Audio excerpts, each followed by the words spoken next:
Border Dreams, Part 1 by Rosaine Thomas. The desert wind blew fiercely as Maria Delgado held her daughter's hand tighter than she ever had before. The night was darker than she expected, the kind of darkness that swallowed the horizon and made every sound feel louder. Maria had never imagined she would leave her home in Mexico like this. But life had pushed her to a point where staying felt more dangerous than leaving. She was 32 years old and a mother of three children. Her two older boys, Mateo and Luis, stayed behind with their father in the small concrete house they had all shared near the edge of a dusty town. They cried when she left, especially Mateo, because he knew that something big was happening and he may not see his mom again. "Why can't we all go?" he had asked. Maria had no good answer. Taking three children across the border would be nearly impossible. The journey was dangerous, expensive, and uncertain. If she tried to take them all, none of them might make it. So, she chose the one who needed her most, her youngest child, Isabella. She was only 6 years old. The decision haunted Maria every moment of the journey, but she believed that if she could build a life in America, she would one day bring the rest of her family there legally. That hope was the only thing that had kept her moving. For years, Maria had heard stories from neighbors, friends, and cousins about the United States. At the time, Joe Biden was president, and rumors spread through towns and social media that people reaching the border with the right help could request asylum and possibly get to stay in America. Some made it, some didn't. The stories traveled through Facebook posts, WhatsApp messages, and whispered conversations at markets and bus stops. Eventually, Maria found someone who knew someone, a man who worked with a small network that helped people cross the border. He was careful with his words and never used real names. "All I do," he said quietly, "is guide people safely to where they need to go." The price was almost everything Maria and her husband had, their life savings. Years of money tucked away in envelopes and jars and in the bank. They put their money together and paid for it anyway. Her husband Miguel was hesitant about the entire thing, but he made a sacrifice with hopes that Maria would remember him and the two other children when she got to the US. The journey began with a long bus ride north. Then came the boat ride. Maria had never been on a boat before. It was small, barely large enough for the 8 people squeezed inside it. The motor sputtered as they crossed dark water towards a quiet, unlit section of the shoreline. No one spoke. The guide simply pointed. "From there," he whispered, "you walk." They walked for hours until they were extremely tired. Thick bushes scratched at their arms. Branches pulled at their clothes. Isabella stumbled often, her little legs struggling to keep up. Then came the water. The guide stopped and pointed again. "We cross here." Maria stared at the dark river in disbelief.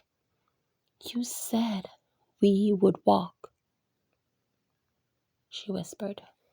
"Part walk," he replied. The water was cold and deeper than it looked.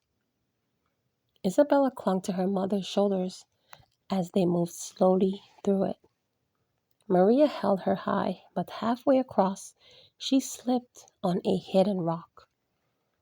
For one terrifying second, both of them went under. The river had swallowed them both.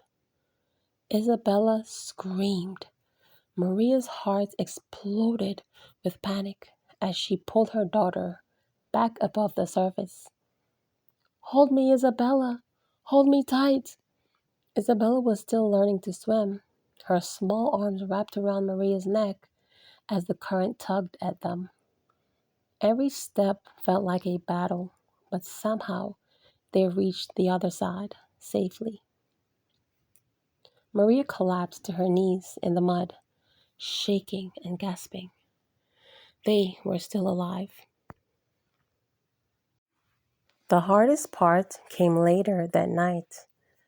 As they moved through another stretch of brush, distant lights suddenly appeared. Headlights, voices. Someone whispered two words that froze everyone in place. Border Patrol. Panic rippled through the group. They dropped low in the bushes as flashlights swept across the ground nearby. For several long minutes, nobody breathed. Isabella buried her face in her mother's chest. Maria thought it was over. She imagined metal fences, detention cells, and being separated from her daughter. But suddenly, the lights moved away. The vehicles moved on. The group stayed hidden another 10 minutes before the guide whispered again, "Now we run." By the time the sky began turning gray with dawn, they reached a hidden path in the woods. The guide stopped beside a thick cluster of trees. "There," he said assertively as he pointed his finger. Hidden between the trees was something Maria never expected or saw before. A small underground cabin. It was carefully concealed in wood, dirt, and a brush, so it couldn't be seen from the outside.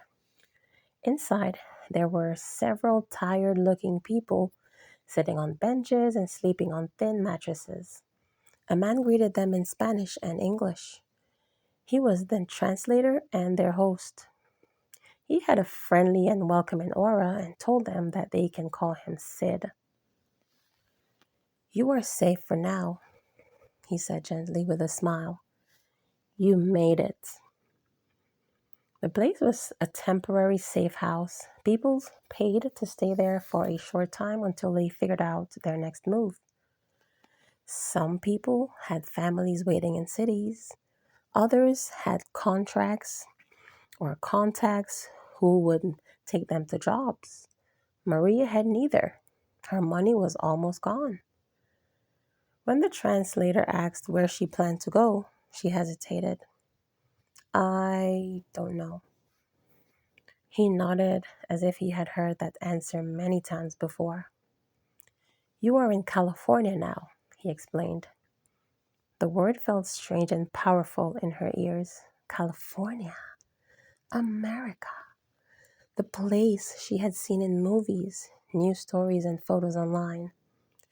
She had imagined big, bright cities, big houses, and opportunities everywhere. But now she was sitting in a hidden cabin in the woods with almost no money and no plan. Isabella slept beside her on a bunk bed, wrapped in a thin blanket. Maria brushed her daughter's wet hair from her face. For a moment, fear crept in. What had she done? She had crossed rivers, deserts, and borders. She had left two children behind, and now she stood at the beginning of a life she didn't yet understand. But as the sun finally rose through the trees above the cabin, Maria felt something else, too. Hope. She had made it. She was in America. What came next would be uncertain, but for the first time in a long time, the future, however difficult, was wide open. If you like this story, please go ahead and like, share, and follow for part 2.